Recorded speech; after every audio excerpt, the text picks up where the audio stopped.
Start by locating the hood latch, usually located in the driver's side footwell. Then open your hood by finding the hood latch safety, usually located under the front lip of the hood. Now find your filler cap for your oil and check to see what's printed on there. That will be the weight of the oil you need to use when refilling your oil. Now locate your dipstick. If you have any questions on where it is, you can always consult your owner's manual.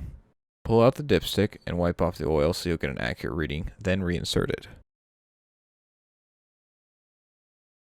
Now pull it out again and you will have an accurate reading.